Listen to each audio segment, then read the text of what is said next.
Joining us on Geopolitics and Empire is Jesse Smith. He's a Christian journalist and challenger of globalist plans and ideologies like technocracy, transhumanism, the Great Reset, and Agenda 2030. He's got a fantastic website, truthunmuted.org. Welcome to the podcast, Jesse. Thank you so much for having me here, Voyer. It is a pleasure to be on with you today. I really love your website, the stuff you've been doing there at Truth Unmuted. And of course, trigger warning for some listeners. Truth Unmuted is, I'm reading the part of the description, is dedicated to advancing the kingdom of God through Jesus Christ while challenging globalist plans, movements, and ideologies like Agenda 2030, Great Reset, technocracy, transhumanism. So if you are terrorized by the name of Jesus, well, you can shut this broadcast off right now. But if you have an open mind and are able to set aside differences, please stay with us. I've gotten one or two people this week who just don't like the Christian perspective. And, I've said before, I'll just throw out some names. I listened to Shahid Bolson. He's an American who converted to Islam. I listen to his stuff, even though he's a Muslim, and he has some interesting insights on world events. So I set aside his personal view, and I'll take what I like and discard what I don't like. And so be it. But before getting your thoughts on what's going on, anything you want to add about the work you've been doing with Truth Unmuted? I started in 2020, kind of as a result of what was going on during the quote unquote pandemic. I just felt the need to do some research for myself, for one. And then part of my motivation was just to help my own family understand what was going on. Now, of course, they never read anything I wrote because they just believed the narratives that were being spewed. So, but other people read it, and I believe other people have benefited from some of the things that I've written over the years. So that was one of my main motivations, was really to expose the tyranny that was going on and to give a counter to the narrative that was being told to us, because oftentimes people don't know how to decipher what's going on. So I took it upon myself to research, and I remember that was one of the things that during that time we were discouraged from doing our own research. We were supposed to leave it up to the experts. But that is a fool's mission. And if you buy into something like that, then you are easy prey and can be easily manipulated by whatever authorities are telling you. So that was my main motivation. I felt led to do it. I felt that God called me to do it because, again, I felt like, even though, in the sea of journalism, in the sea of blogging and podcasting and everything, I was an complete unknown, but yet God will make a way for you when you follow his will. So I believe that has happened as doors have opened, and more and more people are finding my content, and I hope are being blessed by it in many different ways. No, I mean, I direct people to your. I wish your stuff was more viral, and your original investigations are really lengthy and in depth, and you don't hit people over the head with the Bible. I mean, many times you barely even mention it. You do these 5-part series on technocracy, and you're just going into depth and all of this madness. And I definitely hope Truth Unmuted is here to stay. Before digging deep, I always like to have this military approach where you got the reconnaissance plane up in the air and big picture, and then we dive on down to our different targets. And so, from your vantage point, what would you say is happening in the world? From your perspective, what's most important for you politically as well as spiritually or whatnot, in terms of what is the big picture of what's happening right now? Oh, that's a really loaded question that could go in so many different directions. But like you said, I'm going to try to give that big picture overview. What I see happening on the world stage is the rollout of a plan that has been in place probably for eons, ever since, if you want to take it back to biblical realm, the Tower of Babel. Man wanting to unite and basically proclaim himself God and to rule over God's creation without God himself. So this is kind of the spiritual overview that most of my work is based in. And in terms of the natural outcomes of that, you've had one of my favorite books is a book by Gary Allen, and it was called None Dare Call It a Conspiracy. And in that book, he introduces what he calls the conspiratorial view of history. And it was something that, I had always kind of had in the back of my mind. I'm like, things just aren't as we're being told. 9/11 was one of the things that the light bulb started going off. I was actually working in the DC area when that happened. I actually worked not that far away from the Pentagon at the time when that happened. So it was something that I was always curious, and it was like, this is just not the way. This didn't unfold the way that we're being told. This just does not make sense. So back then, my curiosity in terms of quote unquote conspiracies, and let me just debunk the fact that conspiracy is like such a bad thing. All the conspiracy is an agreement between two or three people to do something. So that's all it involves. I wrote an article about that a few years ago, just that conspiracies are real. There's conspiracies that happen every single day. Two guys get together and decide they want to rob a bank. That's a conspiracy. It can be as simple or someone wants to ascend to the presidency and become a CEO monarch. That's a conspiracy. So it can go from something really small to something extremely large. So the idea that this is crazy talk is just nonsense. So I just wanted to throw that in there before I get too heavily involved in it. But 9/11 was the trigger point, and ever since then, just been kind of, paying attention to different things that have been happening on the global stage, as well as the U.S., of course. The financial meltdown in 2008, that was another kind of inflection point of like, oh my gosh, what is going on? So at that point, I started really looking into financial information about the economy. G. Edward Griffin's book about the good grief, what's it called? Jekyll Island, The Creature from Jekyll Island. That was one of the books I read during that time, and it helped me understand, how our financial system was formulated, and who are the players, and how it evolved to what we're seeing today. So been so many different things that have happened throughout the years, and I would say on the most recent probably great revelation that I've had in terms of how the world is being orchestrated was reading Patrick Wood's books on technocracy. He's put out 3, if you want to count his first book, which was about the Trilateral Commission. He's put out 4 really, really great books on this subject, and I just kind of devoured those. And they helped me really make sense of a lot of what was going on, because there were a lot of pieces that just weren't connecting. It's like, well, if this is happening and these people are involved in this, how does it connect with that? And so reading that book really gave me a high level overview, and as well as filled in a lot of the blanks that I was missing. So I see a lot of what is taking place as a global technocratic takeover. I wrote about it in the series. It's a 5-part series. I think in part 2 or 3, I talked about how technocracy is taking root in many different countries in the world.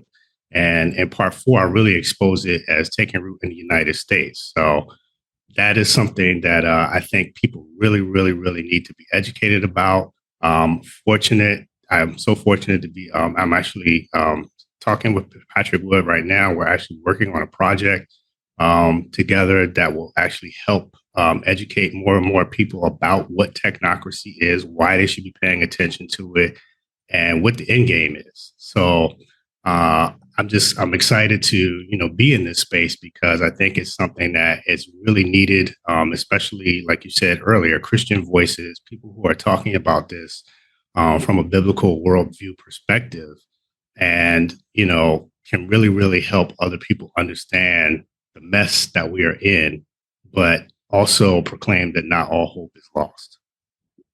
Hey, Patrick Wood's a Christian. I guess we can't listen to him anymore on No. technocracy. You know, I've had him twice on the podcast. I've spoken to him as well off the record. He does amazing work, and it's awesome that you're working with him. And as you sort of mentioned, for me, what I was trying to get at with my question is, I just see the principal thing to discuss now is the plot for world domination. I mean, we're at this end stage, and as you said, it's this technocratic global government that we are now witnessing being implemented across the entire planet. And for me, like, that is the number one thing, because really, I mean, what else is there? I mean, like, if you're in some town and here come, you know, the enemy is advancing with this troop, it's surrounding your town, it's about to take you over, kill you, imprison you, your children, your spouse. Is just like, what else is there to talk about? You know, like, this is it, right? It's the alarm. This is the end game. And maybe on technocracy, which you brought up, was something interesting for me. And this is a hard pill to swallow for so many folks. I liken, you know, as you said, your pieces are so well written. You're All the President's Men. I think your fourth piece there. And I argue that the Trump administration is the technocracy administration, which means that Trump is the globalist New World Order president. For me, like, there's no way to escape this conclusion. He's backing the control grid, the digital concentration camp, real ID, digital ID. Christy Noem of DHS just came out and said, hey, boys and girls, don't delay, get your real ID. He's backing digital currency. He's backing the 15-minute stupid cities, right? Smart cities, the Palantir algocracy, just on and on. And there's been this psyop where a whole swath of conservatives have bought into this. And just your thoughts on all that. Another loaded question, but yeah, you know, I just see it. It's really masterful how this is actually unfolded. The whole MAGA camp. Trump is a great salesman. He's, to me, kind of like a carnival barker. You know, a lot of times you can't even take him seriously. I mean, with the tariff stuff, it's something different every day. You know, he's imposing 145% tariff on China. The next day, we're backing off of that. Same thing with, you know, tariffs on Mexico, tariffs on Canada, tariffs on the whole world, and then backtracking. So it's kind of hard to take what he says at face value. However, the proof is actually in the pudding, because as I talk about in the article, basically he is the billionaire oligarchy techno-feudal president. He's got the backing of Peter Thiel with millions of dollars invested in his campaign. The first go around, the second go around, Thiel and Musk convinced him to appoint, or convinced him to have J.D. Vance as his running mate. J.D. Vance, well connected to Peter Thiel, going all the way back to their time, I believe it was at Yale. They've worked at Vance has worked at Thiel's venture capitalist companies. Thiel helped him launch his own venture capitalist firm. So they're like, you know, blood brothers. And there's a philosophy behind them that a lot of people are just now finding out about, and it's called a dark enlightenment. And one of the key figures in this this movement is a man named Curtis Yarvin. There's others as well. There's someone else named Nick Land. Nick Land popularized the concept of accelerationism. And accelerationism is to accelerate technology and a transformation of the financial system at breakneck speed. Like, no matter what the cost, we have to do this because the world is you know, in the balance, and we need, you know, new technology now. There's no waiting, and to do it without regulation. And this is kind of one of the big things that you see now with the Trump administration. So you've got this PayPal mafia led by Thiel, Musk, and many others. You know, you've got Sam Altman involved, Larry Ellison involved with this Stargate project. where they want to make the United States the capital of crypto and artificial intelligence, and also tied in with that Stargate project is mRNA vaccine, more mRNA technology vaccines. So what I'm trying to say with all of this is that everything is not what it seems. And take away the campaign speeches, take away the campaign promises, take away even some of the good that he's done, in terms of, okay, the immigration, stopping the illegal immigration, freeing the January 6 prisoners. He's done some good. I'm not going to say that everything that he's done is evil and wicked, and, but at the same time, you have to look at both sides. You have to be critical. The problem with following someone blindly is that you both end up in a ditch. So you have to apply discernment, and you have to look beyond the surface at what's really happening. So with all of these technocrats that he has in his administration, advising him, funding him, appointed to cabinet positions, it's littered with them. And it's very similar to how Jimmy Carter's administration was littered with trilateral commission members back in the late 70s and early 80s. Very similar. And the trilateral commission's goal was to create a new international economic order. Well, what are we seeing today playing out? We're seeing the world stage, a new international economic order is being born, whether you want to call it multilateralism or whatever you want to call whatever terms you want to name them. Things are changing at a rapid pace, and I just saw where Javier Milei, Argentina's prime minister, just talked about how the world is going to be sectioned off in pieces, where China, Russia, and the U.S. would be the leaders, and all the other countries would basically pick a side, and align with one of these three dominant powers. So things are changing rapidly, and that kind of falls in line with so many of the other things that I've written about in this series. One of the goals of Technocracy Inc., the historical movement that goes back to the 30s, was to create a North American technate. So it would include, with the United States, Canada, Mexico, much of the Caribbean, Central America, and even possibly pushing down into South America, would all morph into one region. And, you see Trump talking about buying Greenland and making Canada the 51st state, and trying to take over the Panama Canal. So it's like, are these things is it just statements, or is there an actual agenda behind all of this? So this is what I'm trying to point out in this series. I try to trace technocracy from its historical roots back in the 1930s all the way until now, so that people can see the progression of how this is taking root in societies and now the world as a whole. I want to share my screen real quick. Let me see. I'm going to share my screen, and what you said, some stuff popped up today. So you also write, I've been sharing your stuff. You said in your fourth piece on Technocracy, All the President's Men, if you believe in MAGA, is this what you voted for? Does Trump's reshaping of the government into a CEO-led tech corporation meet your approval? And what you just mentioned about Milei, last week I covered that in my subscribers paid analysis. Support Geopolitics and Empire. Become a paid subscriber on the Substack. And Newsweek put out a map of North American technate, Europe and Eurasia joined together into one union, and China. That's Orwell. Orwell said we're going to have Oceania, Eurasia, East Asia. And then, as you said, Milei came out and said exactly the same. Like, is this all a coincidence? You got Newsweek, you got Trump, you got Milei.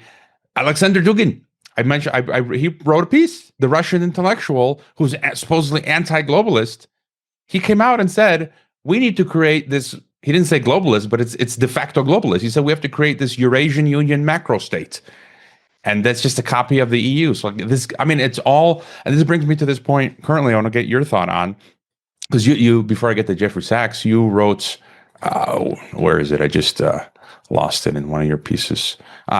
You wrote in your latest piece, just published a couple days ago. You say, in the globalist vision of technocracy, the world merges together through regional alignments like BRICS, the EU, and Howard Scott's imagined North American technates to cooperate on economic, climate, health tech, legislation, socio-political domains. The New World Order has been fashioned by men like Brzezinski, Rockefeller, so forth.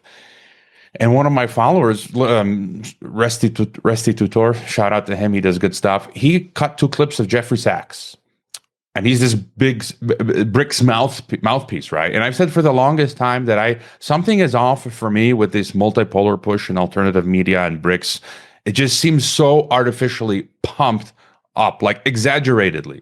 Somebody is pumping up all of these BRICS multipolarista cheerleaders, I think financially and through the algorithm. And Jeffrey Sachs is like the big, BRICS geopolitics expert. Here he is. I think that the audio will come through here. Jeffrey Sachs just 2 days ago, he says, "I would like a global tax on CO2 emissions, global tax on everything." Let's play. What's my point? We have 193 governments. They want to do certain things. They really want to do them. But we're not getting the job done adequately. We need the James Madison of our time right now to say, hey, come on, ladies and gentlemen, there's a way to be effective. Here are the steps we need. Here's how we could get together. And if you give up a little of your sovereignty, quote unquote, it empowers you. It doesn't weaken you. It makes you better. It makes you more effective as national governments. This is the idea that needs to be inculcated. It's really important right now. I would like a global tax on CO2 emissions, by the way. I'd like a global tax on international financial transactions. I'd like a global tax on aviation. I'd like a global tax on international shipping. One principle of taxation is tax something that isn't being taxed at the national level. Shipping, for example, is basically untaxed. You have the world trade carried on oceanic vessels, but they're not taxed. International aviation, essentially the same way. International financial transactions, which are trillions of dollars a day, are not taxed. So there's a base there. And if we had that financing, believe me, you'd have the solar panels, you'd have the wind turbines, you'd have the water supplies in today's conflict areas. You would have the transport systems. You'd have the hydrogen economy. We'd actually be, it doesn't weaken you. It makes you better. It makes you. So, and what he says, you give up sovereignty. It doesn't weaken you. That's exactly what Dugin was saying. And then, Jeffrey Sachs is not your friend. And just one more short clip. He says we need international taxes that go straight to the UN system. And again, my comment here is that the entire multipolarista psyop has been one giant, hey, look, a squirrel. They play on the emotions, pointing out the wrongs of Western empire, but then boomerang you right back into totalitarian world government. So it's like thesis, antithesis, synthesis. So thesis, Western empire bad. Antithesis, global south good. Synthesis, hey, let's construct a new system until it's totalitarian world government. And here's the Sachs talking about how we need to finance the world government. And in private message, Restitutor pointed out, I mean, this guy is with Soros. He's married to Ehrlich. His wife, I think, was related to Paul Ehrlich, the population bomb guy. And here he is, just one more clip. I think we need a fundamental rethink of this global financial architecture. And one step will be, in fact, a meeting this summer, June 30th to July 3 in Sevilla, Spain, the 4th Financing for Development Summit. And the reason for that summit is that we don't have a financial system to truly finance the Sustainable Development Goals. Now, I believe, for example, that we need international taxes that go straight to the UN system. what I mean by that is instead of taxes that are collected by our national governments, we should have taxes that the UN collects as a United Nations that's providing global public goods. So he wants like a UN IRS. And so thoughts on some of this, BRICS, and, what's your opinion of this whole BRICS movement? And then just in general, your response to that and how you see world government sort of forming. Yeah, I see it as it's like you said, it's like a dialectical approach. It's let's carve out people on one side and get them to rally for one side of the equation and then call the other side evil and then do vice versa. Meanwhile, both sides are actually working towards the same exact goals. And those goals go back to historic technocracy. So let me just give some of the things that historic technocracy wanted to change the society, to change the world. One, they wanted energy certificates to be used as currency. They wanted to base the whole economic system on energy use and efficiency behind energy use. That plays into UN Agenda 2030 and the Sustainable Development Goals. The other thing was machines were going to make work obsolete. Well, what are we hearing about now? AI, humanoid robots coming to take over our jobs. I think Howard Lutnick just said a week or two ago that, all of the industry that we're trying to bring back to America to make America great again. Well, those jobs are going to be going to the robots. So he's already told you. He tried to backtrack later, but the cat was already out of the bag. Experts rule with science and data. We saw this during COVID. We saw this during the quote unquote pandemic. Experts were telling us what we could do, what we could not do. They closed down schools. They closed down businesses. They closed down churches. You barely could go out of your house in some states in the U.S. You couldn't hardly do anything. People were getting arrested, going to the beach, things like that. Kids in the park getting rounded up by the police. So we've already seen tyranny. We've already seen draconian measures and authoritarianism take over the world for quite an extended period of time. So we've seen this rule by experts and how it can pan out. Because if you don't comply, then they want to marginalize you. You could lose your job. You could lose your podcast. You could lose your business. You could lose your license. You could be completely censored. You could be debanked. So we've seen this play out. Another thing was this abundance through efficiency. So you've got all these Elon Musk and Sam Altman and Mark Andreessen. They've all been talking about this technological abundance, the abundance that is going to be produced through this high-tech society that evolves with AI algorithms leading the way. And it involves all kinds of the other technology that you and I have both been alluding to, with central bank digital currency. So going to a completely cashless society, digital IDs, biometric surveillance. So all these things play into this efficiency and abundance because you're going to have to comply with all of these dictates if you want to survive in the society that they're trying to construct. Democracy will be abolished. Howard Scott and the technocrats hated politicians, hated them. They didn't want to have anything to do with them. They wanted to construct a system that would completely get rid of them. One of the things that I wrote in part 4 of my Technocracy series was talking about Curtis Yarvin behind the Dark Enlightenment movement and his plan called RAGE, which was retire all government employees. So what have we seen play out in the Trump administration, but a mass retirement, forced retirement of thousands and thousands of government employees. Now, maybe you consider that a good thing because there's waste, there's corruption, there's inefficiency going on. But if you look at it from the perspective of technocracy, what they're trying to do is get rid of the human element.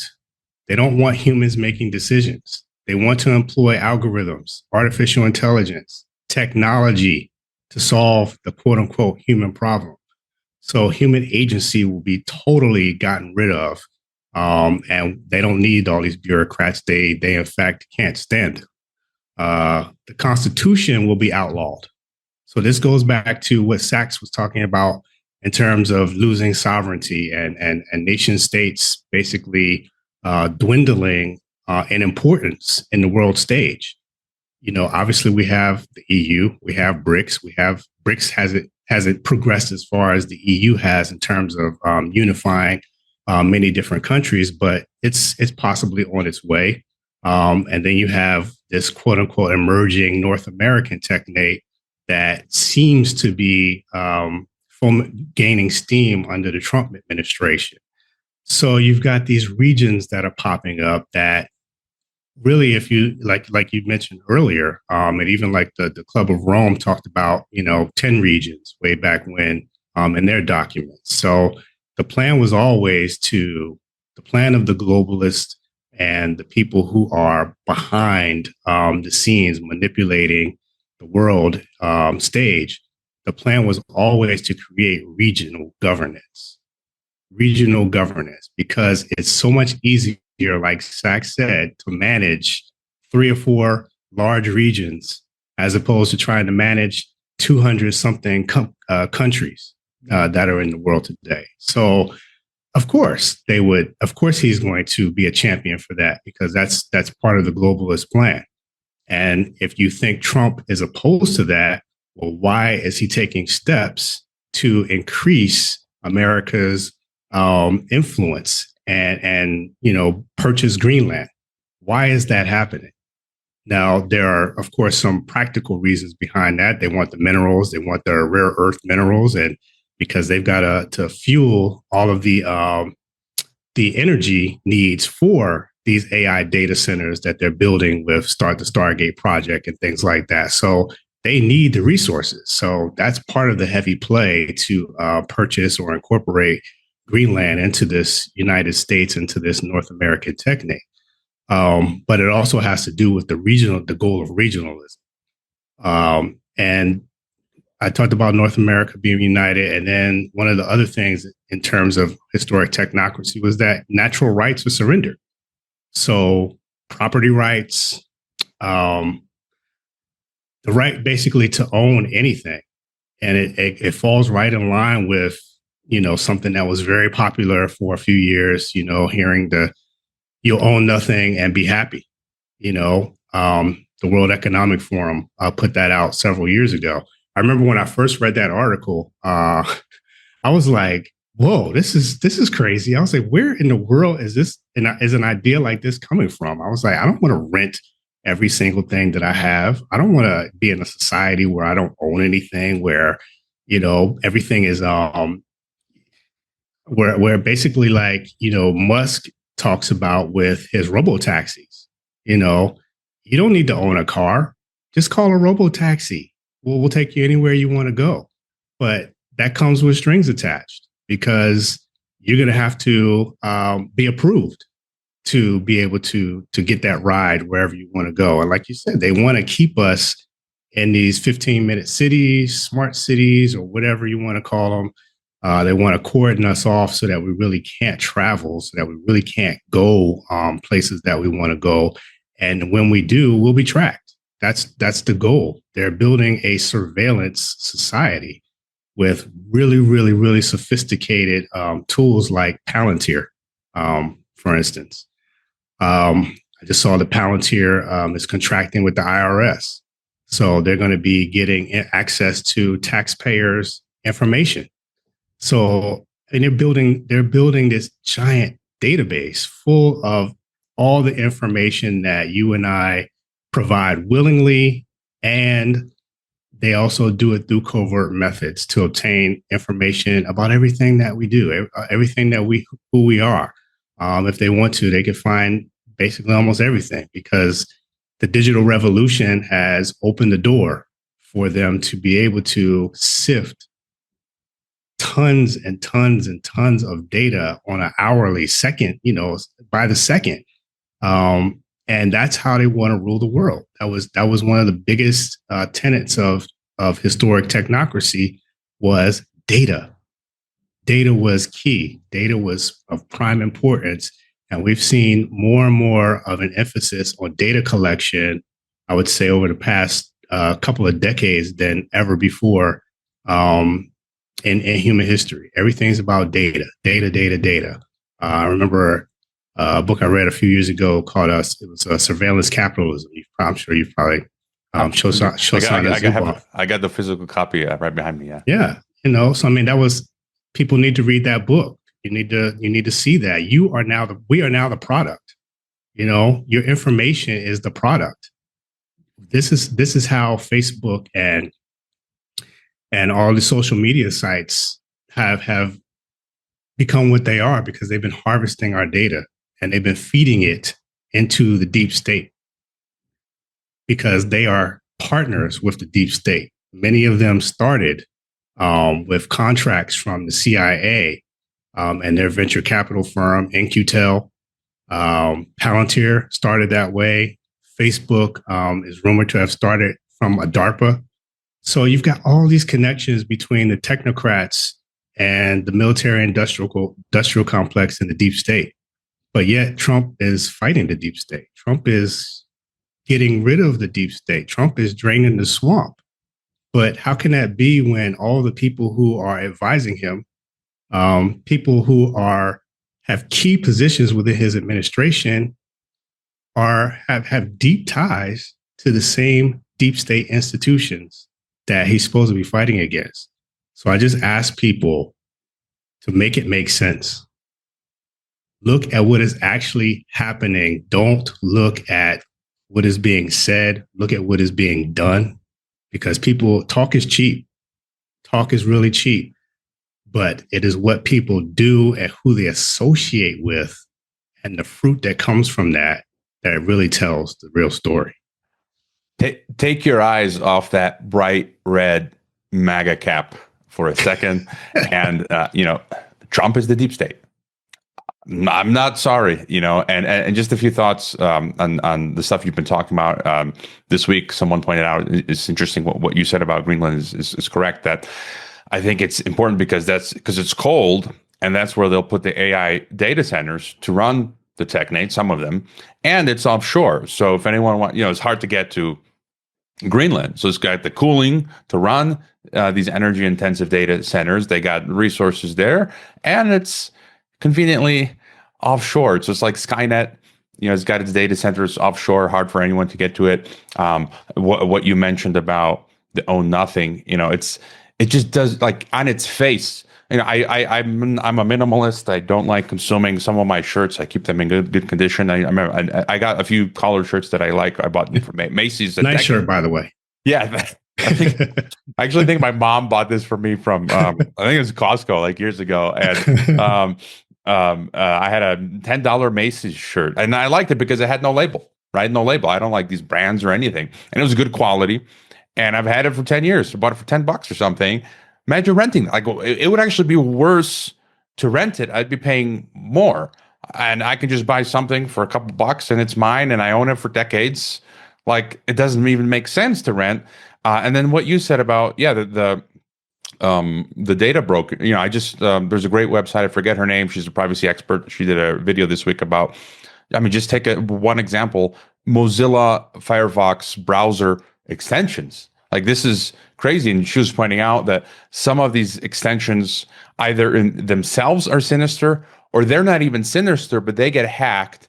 And then the extension allows everything you're doing to be seen. And that stuff is then sold to data brokers. And there's just, 6 ways to Sunday, as they say, to get your data. And it all gets thrown into that global oligarchy cauldron. So whether it's, you go to the supermarkets, I've been talking about this a lot in Mexico.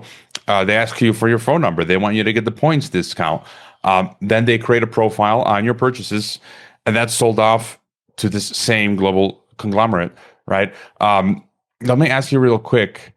on prophecy, just your thoughts here. These regions that are forming, you have the book of Daniel that talks about towards the end of history. You have the figure, it's a man that represents the world empires. And it's got two legs. I think that was Rome breaking into two, and that the 10 toes, which iron and clay mixed together, representing 10 kingdoms. And I see, like, I'm just trying to extrapolate most logically what that would be, and it seems like these are regional unions in my opinion, because Club of Rome had 10 regional unions. Daniel speaks of 10 kingdoms. And they're forming now. This seems to be the primary building block of the world state, North American Union.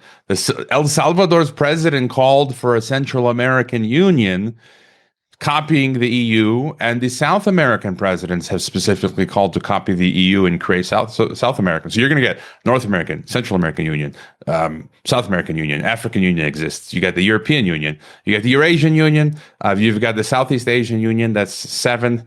And then they want a Middle Eastern Union that's 8, and then the other 2, maybe they'll have Australia. They'll create one for Australia or something, and then Sarkozy, the ex-French president, has called for a Mediterranean Union. So it's still to me that seems to make the most sense. Your thoughts?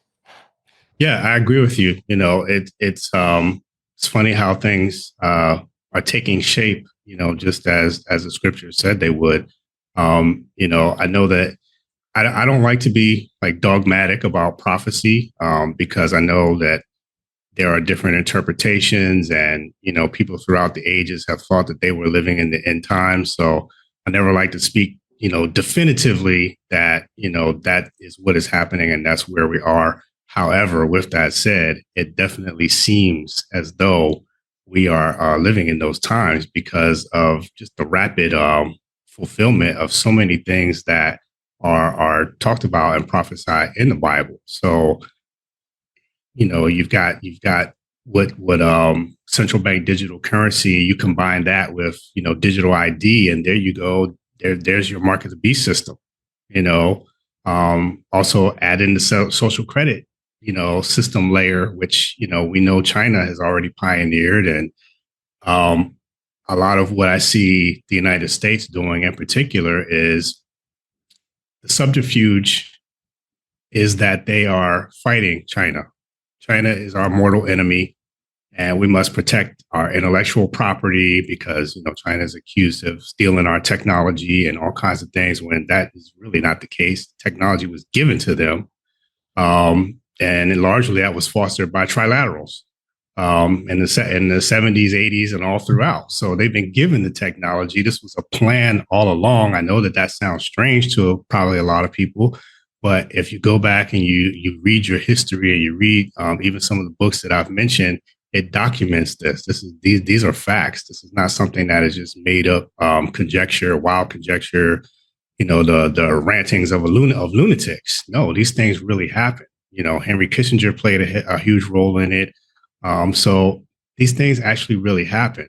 So these regions that are taking place. Let me get back to I lost my train of thought, but let me get back to the China thing. So yeah, the U.S. is trying to outdo China in artificial intelligence, military, everything that China has built its society on. The U.S. is saying, no, we need to one up China. We need to do it better than them. It's not that we're trying to go in a different direction. It's not that we're trying to go away from artificial intelligence and technocracy and social credit. We're actually trying to build those same systems. But we're building it to protect you from China. But when it's built, who's going to be there to protect the U.S. from its own citizens, the citizens from its own government, U.S. citizens from its own government? So I just see it as it's a really stealth ploy to divide and conquer, and that's typically how these strategies are done. A lot of it is you go back to the art of war with a lot of the way that they do things. They're very tactical in how they think these things through. I've heard people talk about how a lot of what is playing out today is actually being fed through artificial intelligence, through this scenario planning. So they're planning all these different scenarios and they're using AI to kind of determine the outcomes before they make these moves. So if the AI, gives it a favorable outcome, then may see these subtle shifts or these big shifts take place on the world stage. So, yeah, I see the regions as forming out of a goal to create a global government. And the first step in doing that, because if you just try to merge the world together as one region, it's going to cause too much of an alarm. It's too much. It's too much. There would probably be mass revolt. People, especially, I know being an American, I know most Americans are not going to want to give up the ideal of the nation state. Proud Americans, patriotic Americans, live and die, on constitutional principles. They're not going to want to give up their national identity. So how do you do that? Okay, well, you can keep your national identity. That's fine, but you're just not going to have any real power. You can still say you're an American, but your vote, that doesn't matter. We may not even have voting anymore, as Trump has even partially alluded to in some of his statements on the campaign trail when he was begging Christians to vote for him and then saying, just do it this one more time. You won't have to do it anymore. Well, what did he mean by that? What did he mean by that? The man, yes, he goes off the cuff. He says a lot of outlandish things. But sometimes I think there's a method to the madness. So, and I talked about that in one of the articles, how there's already a political action committee that is trying to get him a third term. And even if that doesn't happen, J.D. Vance will probably be primed to run for the presidency. So there you have a full-fledged technocrat, because I don't believe Trump is one. I just believe he's being advised by them. But J.D. Vance is definitely one of them. So this is where we're headed. Yeah, and it's like I just played the clip by Jeff Sachs. Give up sovereignty for more sovereignty. It's like total gaslighting, and just put on the red MAGA cap and give your brain to. You don't have to think anymore. Outsource your thinking to Peter Thiel and Palantir. And as you said, I was listening yesterday to James Delingpole, the podcast with Rurik Skywalker, who's been a guest on the podcast. Interesting stuff. I was annoyed, Mr. Delingpole. There were a number of errors, technical errors, and he doesn't seem to edit. He just throws it up there. And there were times where you couldn't hear Delingpole at all, and it's Rurik talking to himself. There was some technical error, but nonetheless, they were talking precisely about this. And recently, I've heard others talk about. I mean, it's clear that China was made in the U.S., right? They came in the 70s, the technocrats, Kissinger, all that, and they just transferred the tech. Same with Russia. Anthony Sutton has talked about that. And that's one thing that gets me is like you like to think in world history there are these organic sort of movements, and for a large part of history, there was, but in this technotronic era, it seems that it's all becoming more and more scripted. You see Russia. They're not really fighting a war as it would have been fought in ancient times, Russia versus the West. China is, again, they're all playing. They're all down with world government. Every week I'm reading the Chinese government's own statements talking about how we want a world government. We just want a fair world government. We want Agenda 2030. We want SDGs. We want social credit scores. In fact, there was a Chinese government published an update to their social credit policy, which many of the multipolaristas say doesn't exist. Right? Like there's no social credit. And okay, let's not use the term. There's no social credit in China. But there's an algorithm ghetto. I got you guys. I had Edmund Black on the show in 2020, and he calls this the algorithm ghetto. Fine. There's no social credit in China, but there is an algorithm ghetto, and there's an algorithm ghetto in the U.S. There's an algorithm ghetto in Mexico, where I am, in Europe, in Africa, and at any moment, people are already being debanked. This Canadian lady, Megan, I forget her name. This week, she came out and announced her candidacy for the People's Party of Canada. Bank froze her account same day. There's no social credit system. Okay, that's the algorithm ghetto. That's the digital concentration camp. And your point on prophecy, yeah, I would definitely totally agree with you. I mean, I don't like it when I get emails this week. Someone says this is how the prophecy is, and I'm like, I think there are core tenets of the Christian faith which are immovable, but when it comes to things like prophecy, I don't know. I don't know, man. I've got a few of my working hypotheses, and for now, I'm running with the Region 10 regions. Things might transpire and be like, okay, I was wrong. It's this other document, working model on my shelf. And, I've had a number of guests on, and they're just doubling and tripling down in their view. And I'm like, guys, things are shifting. Let's, you got to be a little fluid here. Give some space to change it. Let me ask you about the network state, something you've written about. I had a guest on, Sterling Lujan, a few months back, and he's an expert. He's in this field. I don't, I had him on to talk about the network cyber state. I think he's well-meaning. I think he believes in it, but I agree with your assessment. You recently wrote about that, smart cities relabeled as network states, and it's being sold to us as these decentralized, again, sovereign systems. But I'm thinking, wait a minute, it's not sovereign because you have to plug in your they're privatized, like neo-feudal city states, village states. Some call it ward republics. You have to plug them in. You can't have a network state without the network. So you got to plug them in to the global oligarcratic network. Otherwise, your network state is not going to function. So again, I feel like it's a total psyop. And there was an article I shared recently from, it's called henleyandglobal.com, Henley and Partners. And they say free global cities, governance and prosperity. And again, it's the same thing you're talking about. They're selling these global cities, but they are basically like 15-minute cities. They got to be plugged into, they're not going to function without the internet and digital payments. And so your thoughts on these network states? Yeah, learning about that, and part of the reasons why I write these articles is that hey, I'm learning it too. I'm constantly learning. So as I learn about things, I like to help educate other people about the same things, because I'm like, hey, this is what is coming down the pike. This is what is happening right now. I understand the average person doesn't have oftentimes the time, the bandwidth to deal with these things. The average person is working, trying to make ends meet, raising families, trying to just take care of day-to-day life. So, okay, this is why people like you and I are here, to help, shed light, to help bring the information that they need, because they may not have time to look for themselves. And then oftentimes they don't even know who to trust.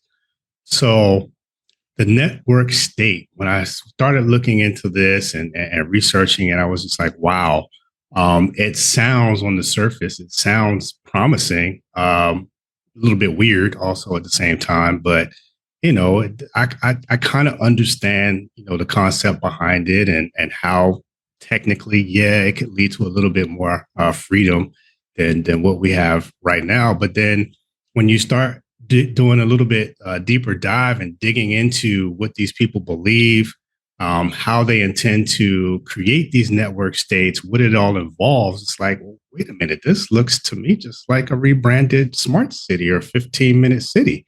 So that's what I try to expose in the latest article that I wrote. And there's a lot of names and people and connections that I reveal in that article, talking about this network state. One of those, yeah, I'm glad you pulled that up, because I can't pronounce this guy's name, Balaji Srinivasan.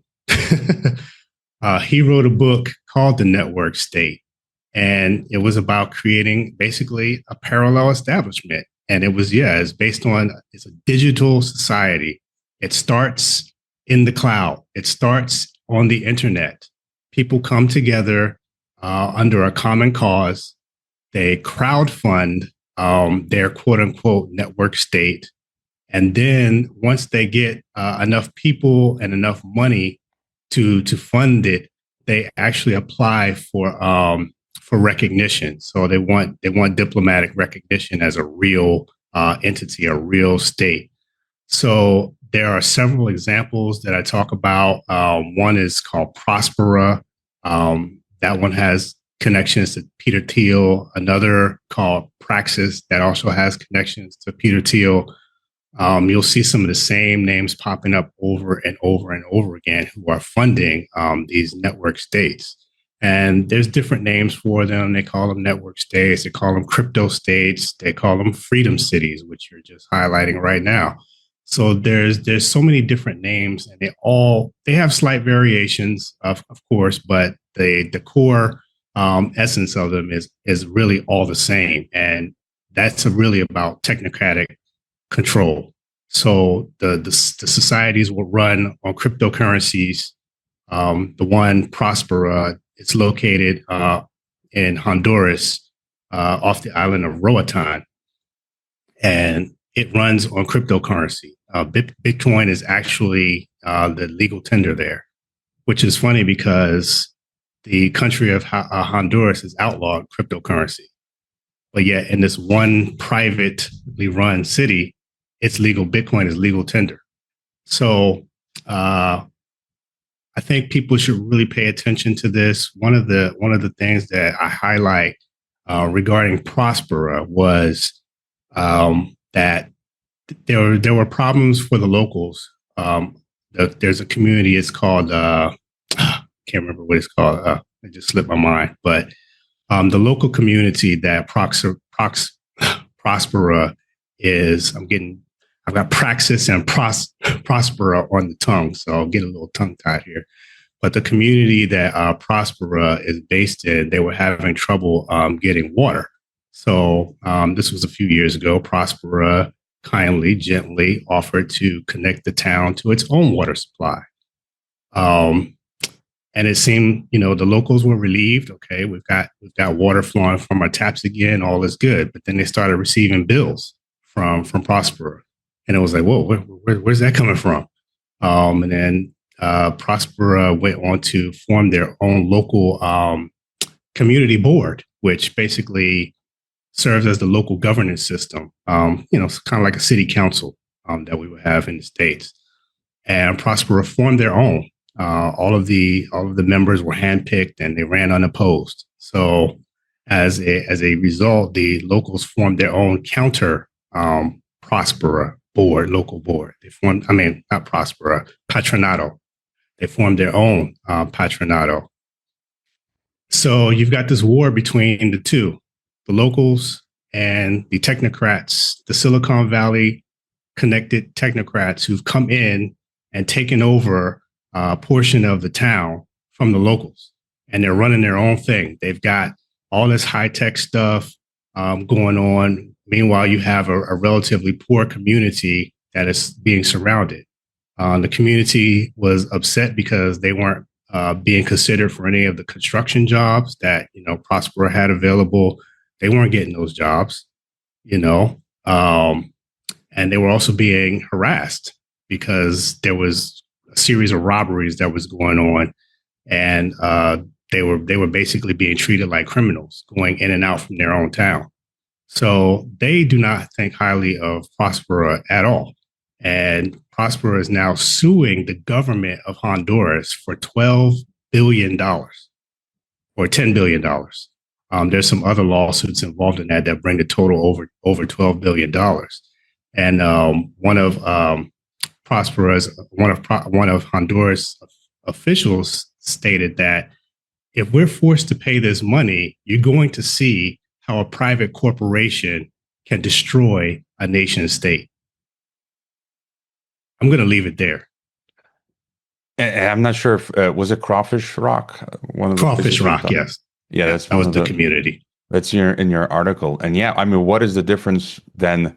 Like here in Mexico, narco cartels that take over because the government is useless, and so the entire towns are run by private narco cartels, organized crime, mafia, and other instances throughout history. And it's just this technological mafia that has now usurped power.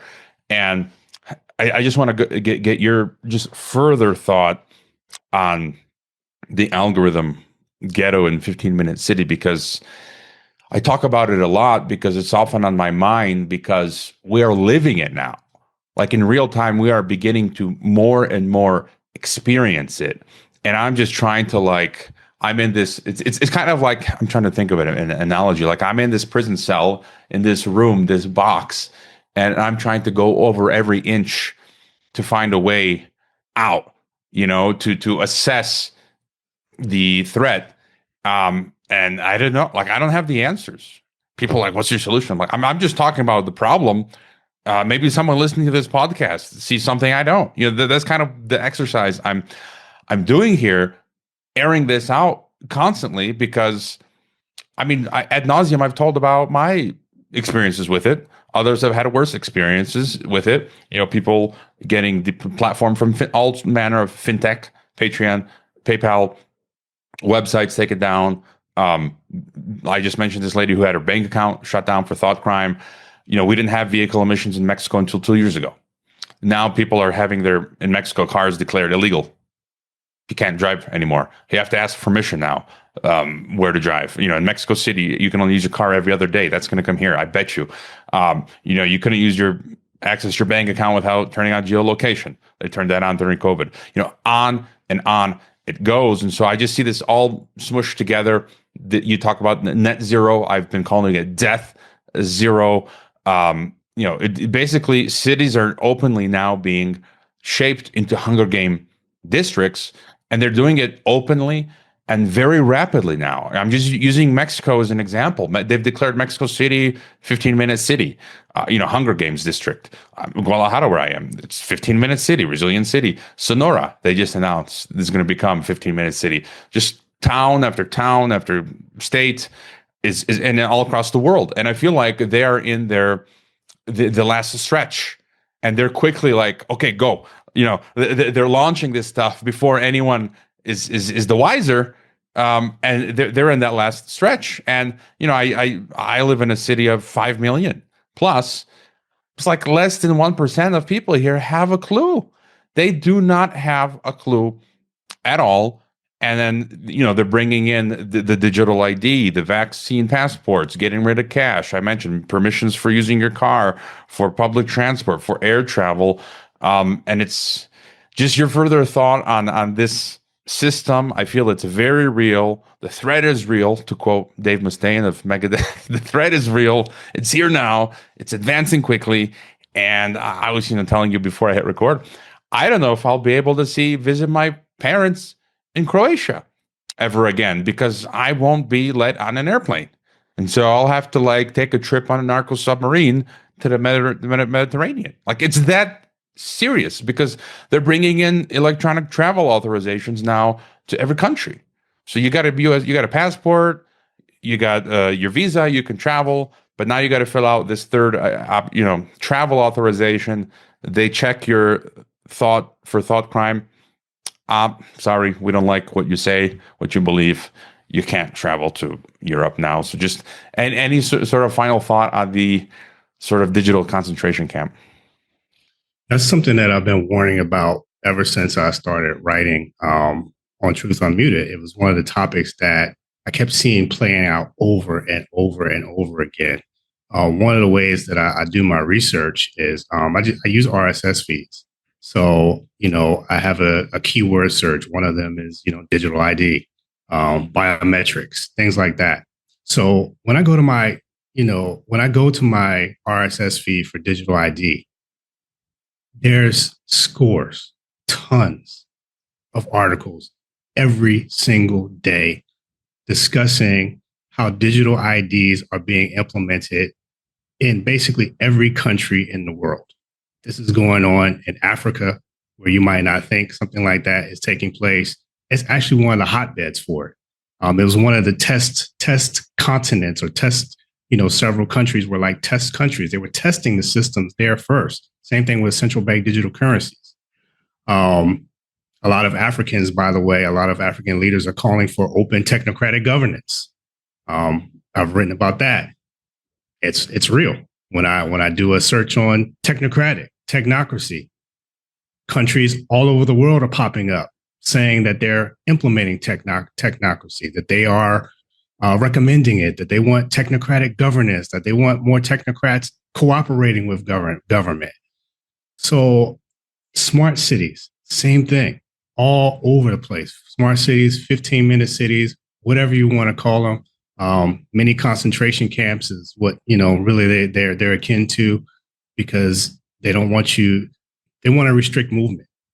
Part of the reasons I think that the restricting of movement is so important is because, obviously you and I right now we're thousands of miles apart, but we're talking, together.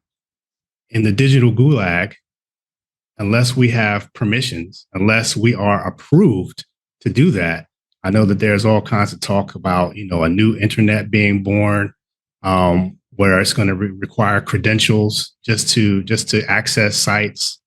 That's been in the works for quite a long time. And if something like that were to be unveiled, it's like, I probably wouldn't be able to access anything.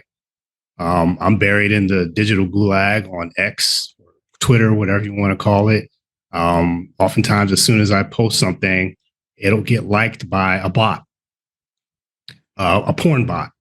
And I know the purpose of that is so that the post can be immediately censored and put aside, and that it won't be seen. That was something that the Twitter CEO talked about when Elon first came on board. Was her name Linda Yaccarino? She talked about, there's not really going to be outright censorship, but it doesn't mean your post is going to be seen either. So is that freedom of speech? If I post something about Elon Musk on his own platform, critical of Elon Musk, and next thing you know, it's placed in the dustbin on Twitter, that's not freedom of speech. He should be able to be criticized on his own platform because he is a polarizing figure who has all kinds of plans for the human race that we may not agree with. And he's also unelected. So why in the world do I need to listen to what he's telling me? I don't want to do what he's saying. So I'm going to oppose it. But like you said, I tried to get an account on Patreon. Never could even get approval to get the account. Way back a few years ago, I was trying to supplement the website with some ads. Couldn't get an approval. I got a response back from one of them. She specifically referenced an article that I had on the site about COVID-19. And I think it was specifically something about the vaccines, which was not flattering, which was not approving. And she specifically cited that article. We can't advertise on your site when you have content like this on it. So I was like, oh, okay, all right. So I'm being buried in the digital gulag. Google, barely find me on Google. So the establishment, and I know so many other people who started out, they built huge followings on YouTube and other platforms. And right around that time or right before that time of COVID, they were just deplatformed, or so many of their content was removed. So some of them, they left the channel up there, but they removed the most important and the most quote unquote controversial content. So there is a real danger, like you're saying. This digital ID thing and connecting it with the biometric surveillance, facial recognition, and all these things. You look at somebody like Sam Altman with his WorldCoin project. I think they've renamed it World now, where you look into a giant orb and it scans your iris and you can get a world ID so that we can prove you're a human. Is that really necessary? My paper social security card or my paper, paper birth certificate. All these things are just being totally outlawed and done away with. And I think digitization itself there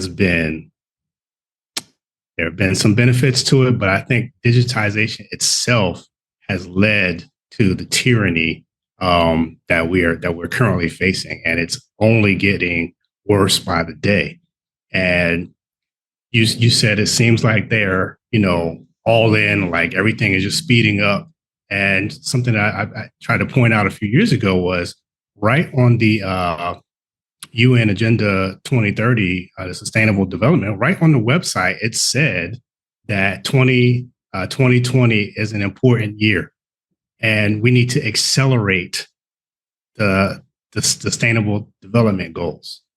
And then what happened shortly afterwards? "Quote unquote," a global pandemic in which so many of the things that Klaus Schwab, World Economic Forum, and the United Nations partners together, they signed a pact together to promote the Sustainable Development Goals. If you want to, if you're not sure how the Sustainable Development Goals play into what we're talking about, I encourage you to read part 3 of my series on technocracy. I cover sustainable development, Agenda 21, Agenda 2030, and all of the different ways that actually is very similar to technocracy. There are sustainable development and technocracy, as Patrick Wood identified, are virtually the same thing.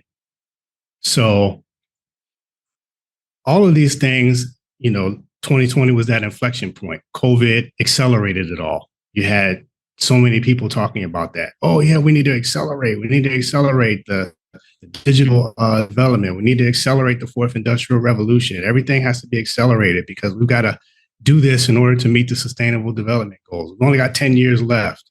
Well, now there's only 5 years left because the original goal was to have all of this stuff in place by 2030.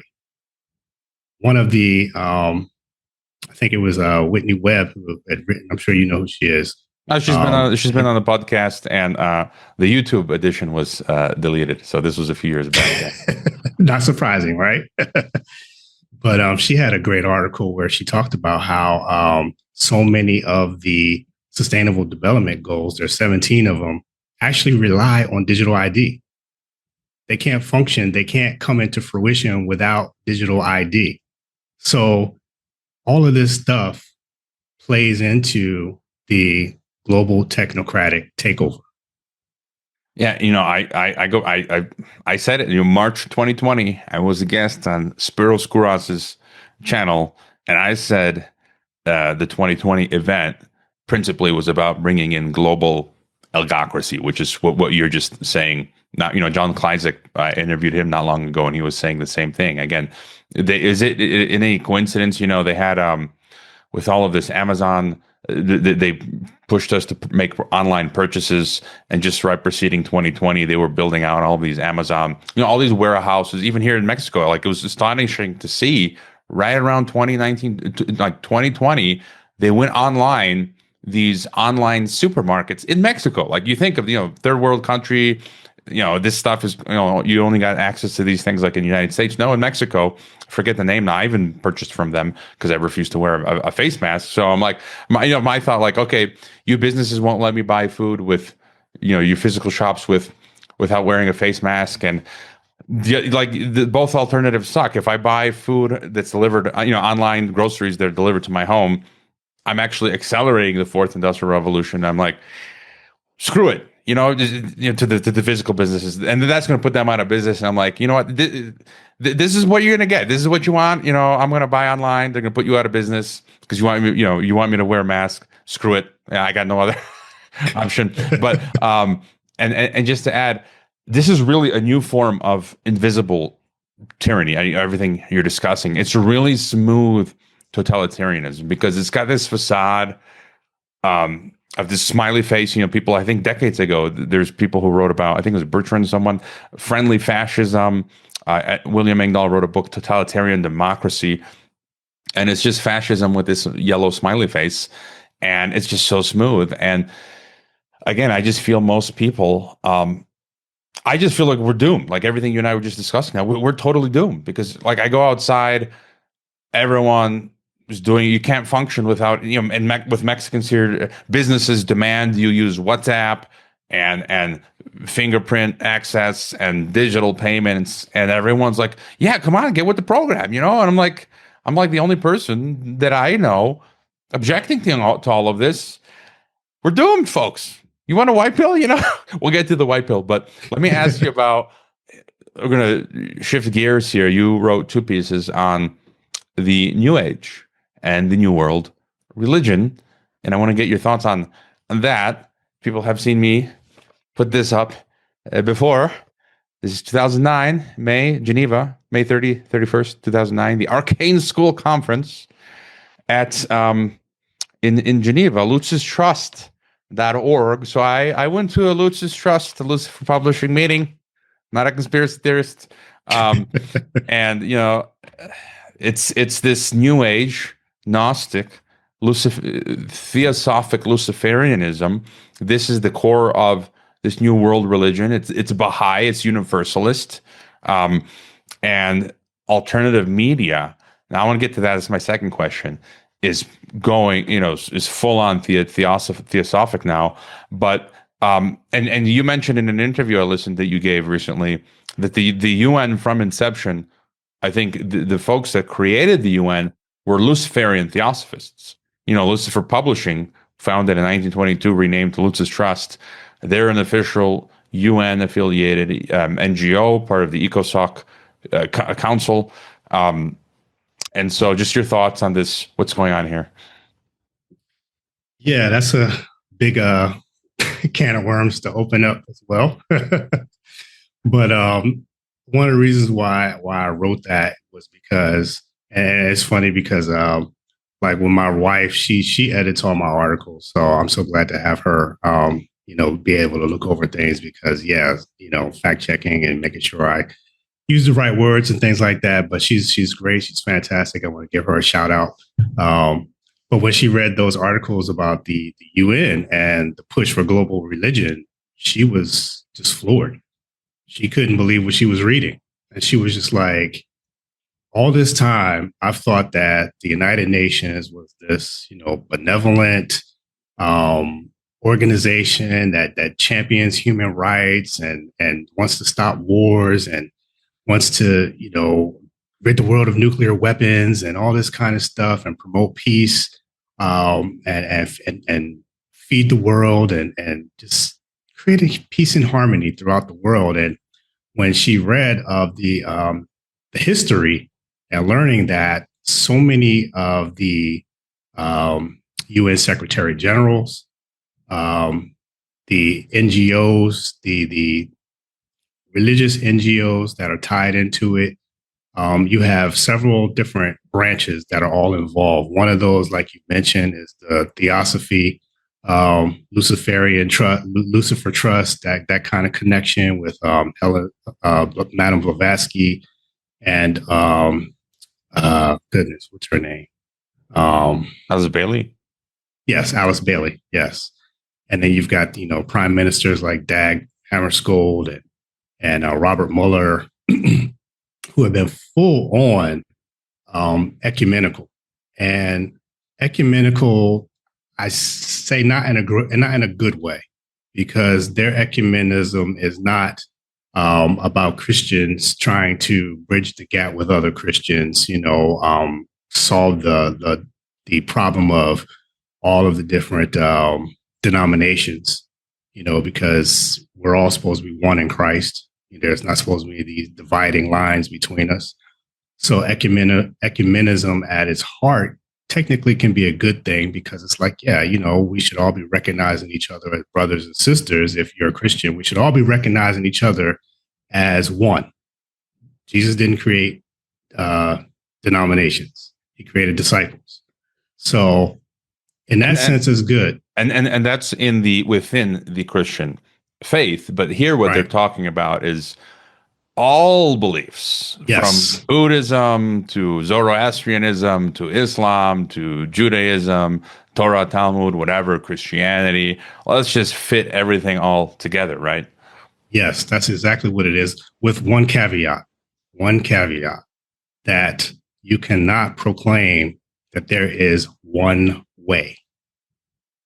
And that is the essence of the Christian faith, that Jesus Christ is the way, the truth, the life, and that no one can come unto Father God but through him. So that's outlawed in ecumenism, in the ecumenism movement that is taking place within the United Nations. It's something that is going completely under the radar unless you're in that space. People don't have a clue that the United Nations is actually a spiritual entity. They have a meditation room that basically was built sort of like in a cult temple, if you want to call it that. People from all different religions go and pray to their god or gods in that room. And I think that was funded by if I remember correctly, I think that was funded by the Rockefellers. Lucis Trust was the steward of that site and probably still is to this day. So there's so many deep connections involving people who want to unite the world, but they don't want biblical Christianity a part of it. We've got to get rid of that. So there's plenty of Christians that are involved in it, that are fostering it. You've got so many different organizations. There's hundreds of organizations that are all feeding into this same stream of happy-go-lucky. Let me learn about there's nothing wrong with people learning about it, learning about people of other faiths. There's nothing wrong with that at all. We should learn about these things to become more well-rounded and educated about people who believe differently than we do. But what they're trying to do is merge it all together. And it's not one world religion in the sense that everyone has to believe the same thing. No, you can keep your separate belief systems. That's fine. We're going to respect all of them. And they all fit under this huge umbrella of global religion, except for biblical Christianity that states that Jesus Christ is the only way unto God. And the Theosophists, they have a different belief about what Christ is. Christ is not the Son of God who has come in the flesh, who was risen, who was crucified, risen, resurrected. They believe in the spirit of Christ. The Christ consciousness is what they call it. And this all kind of bled into the New Age movement that really started to take root like in the 60s. And it's still around with us today. The Age of Aquarius, something that they're all waiting for. Sort of like how Christians are waiting for, Christ's return and the kingdom of God to be established here on earth. Well, the equivalent, the New Age, the occult, ecumenical equivalent of that is this Age of Aquarius, where the Christ consciousness is going to come and it's going to be the light for the world, and that everyone is going to ascend into Christ consciousness and a higher state of being, basically. So it's a completely different philosophy. A lot of the terminology they use is very similar. Sounds like Christianity, and that's how I believe a lot of people end up getting sucked into it because it sounds similar. It sounds okay. We're using some of the same words, same terminology, but they have vastly different meanings. Yeah, and I mean, just to add to that, because I want to get your thought as well in the podcast space now, in alternative media, in independent media. I've cited so many examples when you study. I can give endless examples of the New Agers, the Gnostics, the Theosophists hate Jesus Christ and Christianity and the Bible, and this is now resurging in alternative media. You've got countless now figures saying the God of the Old Testament is Satan, is the demiurge. Oh, but I'm not a Gnostic. But it's like, again, this gaslighting, this endless gaslighting. Say who you are and what you believe, and stop wearing this chameleon skin. I've mentioned before Jazz Coleman of Killing Joke. I used to listen to that. I went to a Killing Joke concert. I think it was 2001 or 2003 in Chicago. And the guy's a hardcore occultist, Jazz Coleman. I almost got him on the podcast. He was living in Mexico during COVID, and his agents were. He had a life and death experience. He almost drowned, and he went back to the UK. But his agents were trying to schedule him to come on the podcast. But I bring him up because he's an occultist. It's in his music. It's in his lyrics. He talks about it off in interviews, and he's said that himself as this theosophist, one of the goals is to eliminate Christianity, eradicate it. And in the writings of these New Agers, Constance Cumby, she's written a book on this, how these New Agers and theosophists even talk about, once they come to power, physically eliminating Christians. Like this is what they talk about. And even the lady who criticized Attack Me on Substack this week, she said that. What did she say in the comment this morning or yesterday? That she's being authentic, right? But calling me neurotic and a liar is not authenticity. Okay, you're insulting me. And even in her writing, she talks about the need to destroy the Abrahamic religions. And so, Ron Unz, he's been on the podcast. His website, he didn't write it, but one of his contributors recently wrote this article talking about destroying. To have this new sort of utopian world, we must destroy the Abrahamic monotheistic religions. And so, have you noticed in the podcast space, alt media space, this sort of real, the floodgates have been opened with this stuff? Yeah, absolutely. And I've been, attacked like you have. When the two things that I've published that I've gotten the most unsubscribed were the series that I did on the UN and global religion, and this current technocracy series, especially parts 4 and 5, where I'm implicating Trump. Because to many, Trump is a savior. Trump is, he's been deified in many regards. And I see him also as a part of this kind of occult, new age kind of deception. I really do. That may sound strange to some people, but he's openly stated he's not a Christian. He's basically said that he's Jewish, which there are obviously some differences between what Jews and Christians believe about Jesus Christ. So that's number one. But this, like you said, this alt podcast space is becoming more and more hostile to biblical Christianity.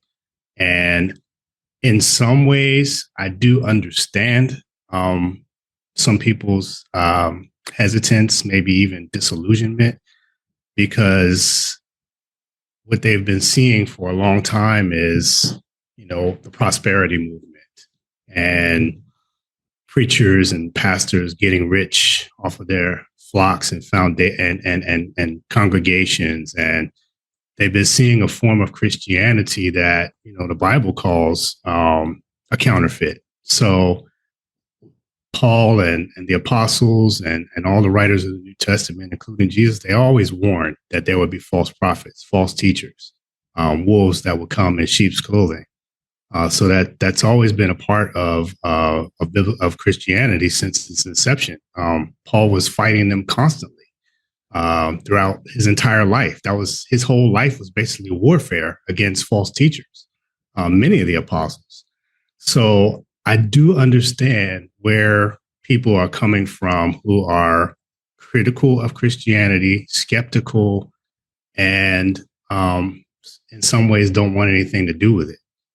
But I will caution you and I will plead with you to take another look, because what you are seeing is not true, authentic biblical Christianity. And one thing I wanted to put in a plug for another great book that I don't know if you've read it or heard of it, but it's by an author named Frank Viola, and the book is called Insurgents. That was like 20 years ago. I might have it in a box somewhere in Croatia. I'm vaguely familiar with his name. Yeah. It came out maybe about 6-7 years ago. And if you want to know what authentic Christianity is like and it's supposed to be, I would suggest anyone to pick up that book, because there's nothing like what we are seeing right now in the world. And I believe that many Christians are guilty of turning people away from Christ, turning people away from the gospel, turning people away from the kingdom of God, because they are living in a way that's totally contradictory to the way we're supposed to be living. So I wanted to say that first because I do think that there are some legitimate reasons for why there's such a backlash against Christianity right now. But I also want to let people know that there are real Christians in this world. There are real churches in this world. There are real fellowships where people are living the way that God has told us that we are supposed to live, that take it seriously, that aren't just in it for money, fame, power. So it exists. And I hope that, for the people who are skeptical, I hope that you can find people like what I'm talking about that would demonstrate to you what real Christianity is about. And one of those things is love, even love for our enemies. So, while it hurts, to be vilified, while it hurts to be, persecuted and outlawed and censored and not welcomed in some spaces, on the internet, it's part of the price that we pay, for following Christ. And it's something that we need to look at. We need to look at something that I try to remind myself of as a Westerner, is that you've got Christians in, Iran and Syria and China and North Korea, Gaza, that are suffering. They're going through real persecution. These people are losing their lives, their livelihoods. Women are being raped. They're being bombed, murdered, imprisoned, and being forced to go underground. So there's a real risk that people are taking in naming the name of Christ and following Christ. We haven't really seen that come to the West. I don't know if it is going to. There are certainly seemingly measures in place that would create a society like that. We already saw during COVID where churches were told that they couldn't open. And some of the ones that refused those dictates paid a heavy price for doing so. So I just remember the outrageousness of I don't know if it was Fauci, but some government representative talking about how if you go to church, you can't sing. Don't sing, because when you open your mouth to sing, you're going to be spreading droplets. That's going to be spreading COVID to people. So don't sing. Don't give God praise. Don't do that. Keep your mouth shut. Keep your mask on and keep your mouth shut. And there were Christians that obeyed that. And that's sad to me. That is like, no. I was like, we are not supposed to cower in that fashion. There's a point where respect and obedience to government has to take second fiddle to our obedience to Christ, our obedience to God. So, yeah, I think there's a lot of heavy things that are on my heart as far as this whole topic is concerned. I just see freedom of speech being continually whittled away. Even if you're looking at what's happening even now with people who are protesting, on behalf of, Palestine, people being shipped out of the country. So suppose it was, okay, well, protesting the U.S. government. Suppose it becomes that. Suppose it becomes, you can't talk about Jesus in public spaces. Suppose it becomes that. Suppose it's already happened where people have been praying, near abortion clinics, even silent prayers at times. They're not even saying anything out loud. I believe this has happened in the UK, where people have been arrested for doing so. There was a lady, an African American woman in the U.S. that Trump, I believe, actually pardoned earlier this year, who was in prison for doing that same thing under the Biden administration. So, kudos to Trump for that. Like I said, I'll give him credit where credit is due, but also, we'll also be critical when critical discernment is necessary. Yeah, and with this, I would argue against these anti-Semitism laws, which completely go against free speech. And now you're seeing, if the reports are true, that U.S. citizens are wrongly being jailed as um, foreigners, and U.S. citizens receiving letters from the Department of Homeland Security telling them, threatening them to self-deport their U.S. citizens. Like what? I mean, left, right, it doesn't matter. The Biden totalitarian policies or these Trump now totalitarian policies, they're all, at the end of the day, totalitarian. I wanted to share real quick the screen again. Yeah, as you mentioned, it was reported this week, China moves to formally ban missionary activity. But something I want to ask you about, just another strain of that I see a huge problem is, I really love what you mentioned here on your X. Mikhail Olson said, as New Testament Christians, our mission is not to establish Jesus' physical kingdom on earth through political rule before his second coming. And you commented, you said exactly, this was why he was rejected by most of his own people. They wanted a political king to overthrow the Romans, but Jesus established his kingdom spiritually.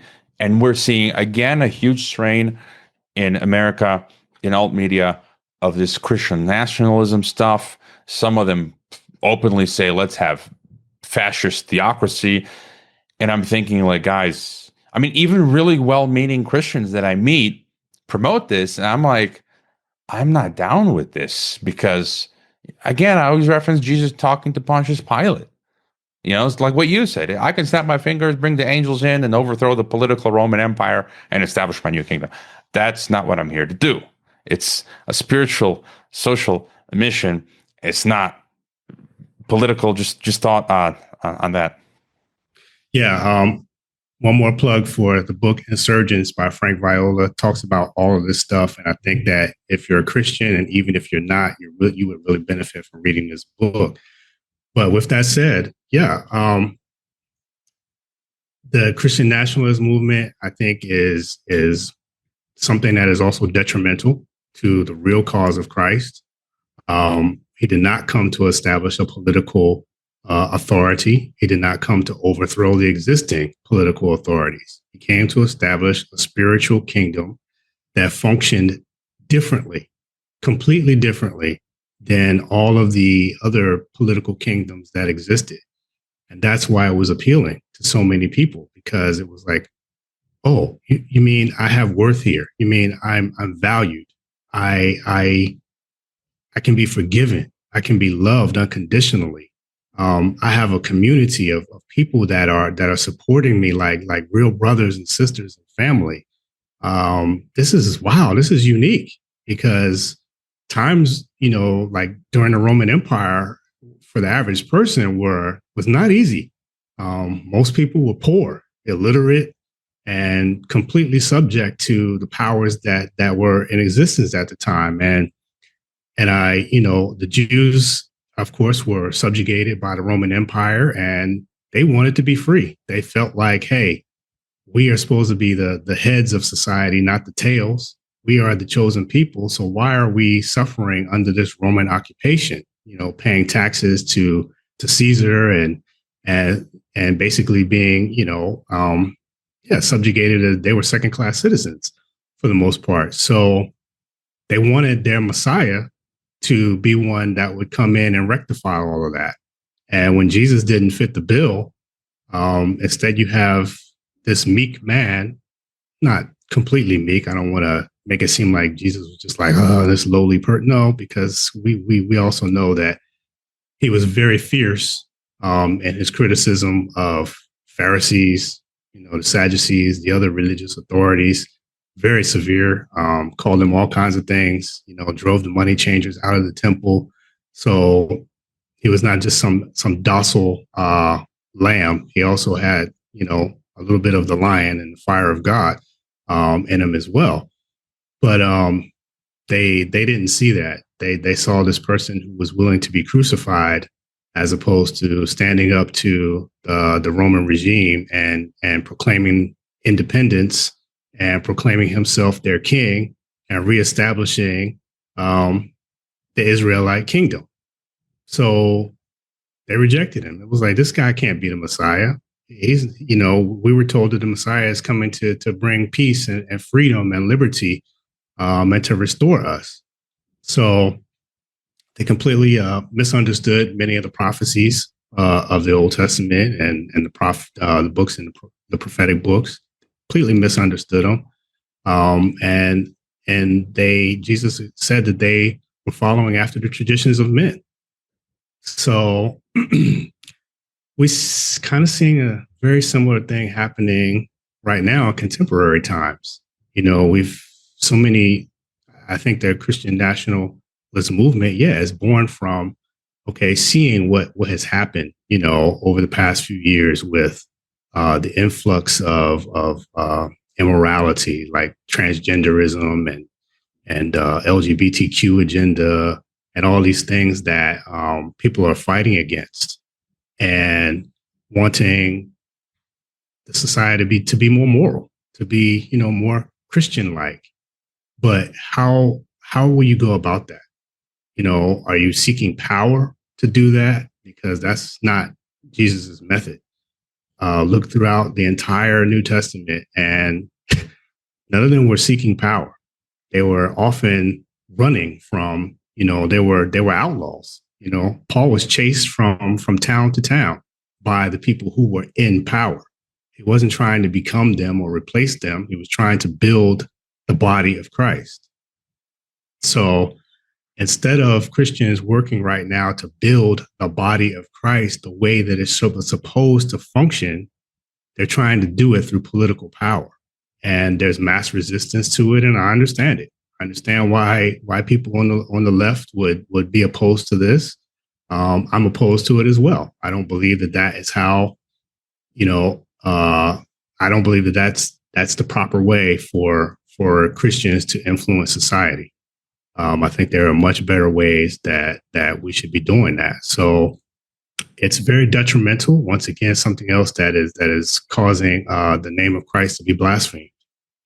Because it's like, well, if this is what all Christians think, if they all want this, then they're not good people. So, and I understand that sentiment. So yeah, I stand apart from that as well. I don't think that we should be pursuing political means. Not to say that the political process, that we don't use the political process, of course, but I don't think we should be trying to create, I can't. The word is escaping me. I'd argue that the political results are consequences. So the method, as you outlined, that operates is changing the hearts and minds where people become converted to Christianity. And then, I live in a place like Mexico where it's commonplace for people to pay bribes. But what if you had a critical mass of Mexicans, they get stopped tomorrow by a transit cop or a cop who wants to bribe, and they say, no, I'm not going to do it. If more and more people shut down the corrupt politicians, they would be forced to alter their behavior. And then you'd see that transform into the political realm where, like, okay, we're having a problem demanding bribes. People aren't paying them. They're willing to go to jail. They're willing to have their cars taken away from them on principle. That happened to me in 2017. I've told the story. The cop stopped me. He wanted a bribe. I told him, take my car. Take it, to his face, giddily, with a smile. I'm like, take the car. And he didn't want to. He was lazy. He didn't actually want to apply the law and take the car. And because he wanted me to just give him quick cash. And he ended up paying me. He said, I'll buy the car from you. Long story, I told it once, but it was an illegal car. I was leaving the country. And I'm like, I got the cop to pay me money. And then he goes on. I saw it years later with my American license plates. He continued to illegally drive the car because the authority was illegally breaking the law by driving my illegal U.S. plated car, but because they're above the law, right? And so I got out of that without paying a bribe. I didn't care. It's like I think that's an example of how Christianity works. And I just, with the Christian nationalists, I wanted to mention this whole, Jews killed Jesus thing. There's this resurgence of sympathy of Nazism and Hitler, saying Jews, when you read the Bible the first time, your immediate organic impression is, no, like Jesus said, I came here to lay down my life for all of humanity. All of humanity killed me. It wasn't the Jews. It was the Croatians. It was the Mexicans. It was the Africans. It was the Russians. It was the Chinese, because we're all sinners. So I just want to get that out of the way. So we're coming up on 2 hours. My brain computation is slowly shutting down. One of my last questions for you is the road ahead. The road ahead. I think that there is really no human or political solution. And I just think of resistance, trying to, you and I, everyone tries to do, is push back against all evil and tyranny as much as we can. That's step one. And step two is, if that wave of evil overwhelms us as it has throughout history, well, what do we do? And just try, my thought is to try and survive the Hunger Games as best as we can. And that means being self-sustainable, resilient, forming networks, farming, So your thoughts on where things are headed, and then what can we do? Yeah, I unfortunately I don't have a whole lot of positive feelings about where we're headed, and I agree with you that individually we each need to do everything within our power to remain educated on what's taking place and look for solutions that work not only just for us but also for friends, family, community, churches, and everything that we are a part of. So one of the things that I had done was, like, even during the pandemic, when the stores were, I kind of saw that coming. So I went, and I kind of stocked up on things that was needed, so that I wouldn't have to keep going back out, because, like you, I was like, look, I'm not wearing a mask.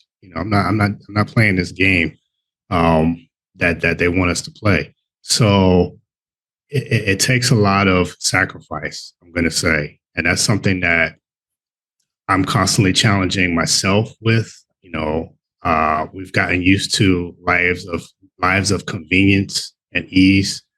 We can, hit an app and have food delivered to us in, 20, 30 minutes, go on the internet and find just about information about any topic that we want. Maybe it may not be true or not, depending on your sources, but you can find it. So we live in this instantaneous microwave society of convenience and ease, and something that may happen when the walls come closing in, if they in fact do. I hope that they don't. I hope that there's enough resistance that these things don't come into fruition.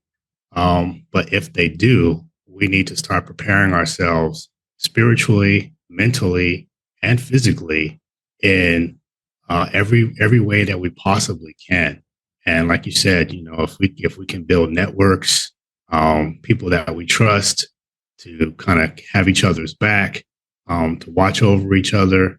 I think about when I was growing up, I think about how different neighborhoods were. Like my grandparents, when I would go to visit them, it was like everybody knew each other. Everybody in the whole community. And I mean, they knew everybody. My grandparents knew everybody by name. They knew personal things about them. They called it, everyone was their friend. And I just remember going, up and down the block, visiting friends, going over to people's house. Oh, you want to have dinner with us? It was just like, it was like the best time. And I was like, we've gotten so far away from that as people. Obviously, I think it exists in small pockets, but I wish we could go back to community like that, where everybody knew each other, everybody was looking out for each other.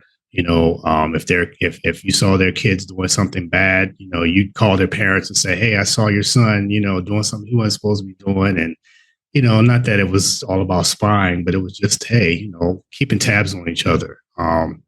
My grandfather used to deliver food to all their friends who were elderly friends. He was still very vivacious, had a lot of vitality, and he would go.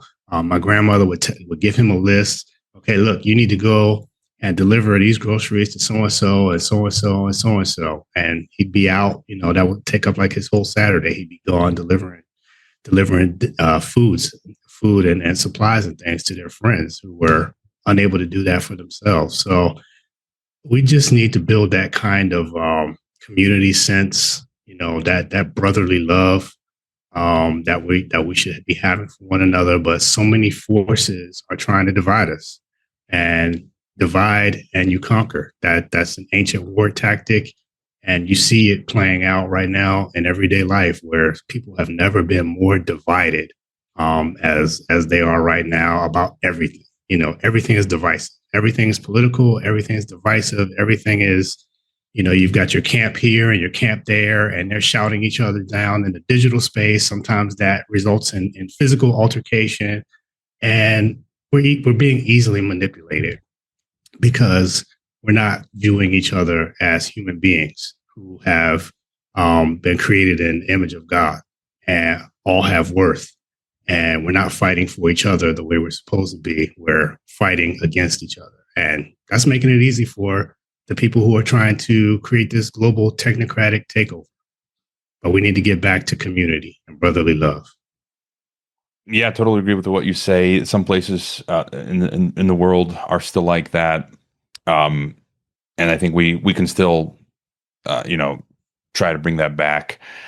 And this whole digital, I think a lot of this has been the result of the internet and consumer materialism society, which has taken us, and you go to different parts of the world now. People used to be on the streets. They're all locked into their homes in their digital ghettos. And yeah, what you say, it's particularly heightened in the digital space where people are losing their minds. And I'm getting emails now, just because I interview somebody, or just because my position on a topic, I'm not sure.